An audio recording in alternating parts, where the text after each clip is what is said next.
So we're going to be doing that variation that we saw at the very end of the straddle pin, the Uki Gatame, but we're going to make it pretty nasty.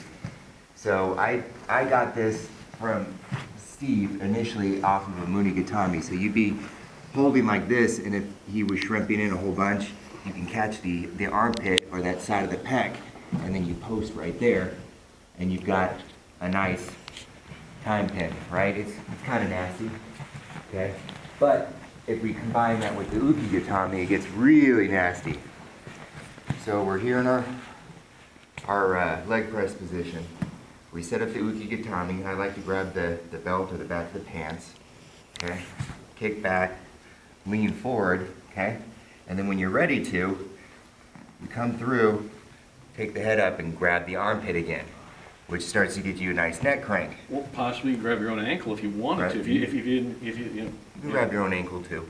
Yeah, but that's a little higher. It hurts more there. Yeah, I like that because it's a little bit higher. And then you make it even worse by reaching back through the guy's leg, and then you can kind of sit back and bridge him if you need to, or you can cut through to the other leg, grab the other leg, and just lean that way. So you're bending. That's why people tap out. You want mustard with that pretzel or what? Yeah. So that is a real good example of Uki Gatame being used to make him submit just from the pain of the hold. Now, in a judo sense, maybe the sambo sense, the neck is popped up a little high, but okay, you can let off a little bit and just add more pressure to the torso, if that's the case. So if we're doing it this way, okay, you're just going to let off a little bit, and you're not going to crank them way up here, really crank that way. What we're going to do is we're just going to let off on the forward pressure a little bit, and then we can grab some pant leg, we can grab the other pant leg and just kind of sit back a little bit and hold them. Okay, and it's still pretty damn uncomfortable, especially if you start pulling this Bending him that way. backwards. Okay. So that's a good example of Uki Gatame to make a guy tap out from the hold. Well, let's keep rolling. Why don't we have you guys change and we'll just go into Koshi Gatame, just so I can get you. Steve, come on up, and I'm going to pick on Derek. So, okay. So now we're talking the side, okay? Now side control. Now, if I don't want to go Kesa-gatame or something else, but let's say I've worked around this guy past his guard here, or I've broken him down, and what I'm doing, I'm climbing up his legs just like a rope. I get past here and I start working up here, okay?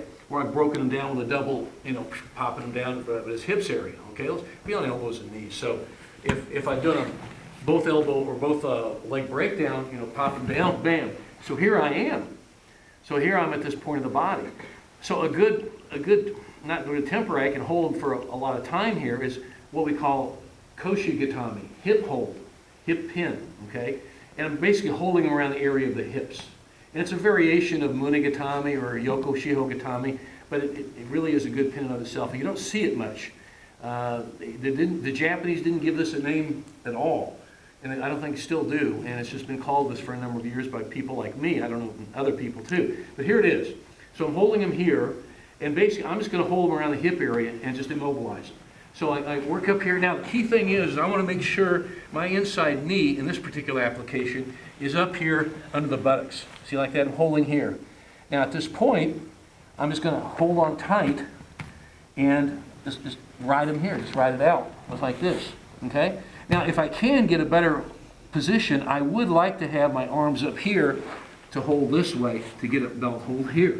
And I can sit through, and there's my ride there. He's stuck. Yeah, I know, yeah. But there he is. And that's a variation of it. Another way of doing it is I'm down here, and I get my one arm through, and I can grab his belt if he has one. If he doesn't have a belt, just grab it, and just grab his hip, okay? So like this.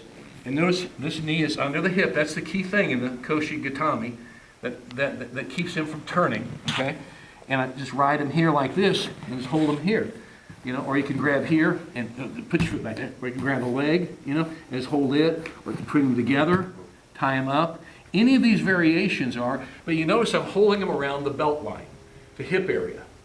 And some will flatten out. There are a lot of variations of this, okay? But the fundamental thing is, my knee is under the near buttocks, okay? And let's do the basic, go through the middle, grab the obi, the belt, okay? Grab over here the top, okay? And just continue to ride. Just hold them like that. Okay? If you got, now, see, you've got this part already. is pretty important, guys. If he's down here like this, it's gonna be very difficult for me to try and come back through and get the triangle. Okay, I have to be super bendy. So he's keeping nice and low, he's got really good control of my hips. So he's taking all my mobility out. And then it's just a matter of leg flexibility, which very few people can get their foot up that See, that's why, here's your post in, that's why you can pop there and ride, you know. Now, this also lends right into a Koshi Gatame if you want to do that as well, okay? And if you want to get nasty, here's your knee here, knee on belly, then that lends, we can go some leg locks. This is a very common thing we see in Sambo, because from this side position, you can get a leg lock on either leg. You know that one, you want to demo on somebody? Why, so here's why we like this in Sambo. The hip hold, what the Japanese would call Koshi Gatame, because Derek's holding there, and it lends right into, watch this, he goes right into a knee bar, come up.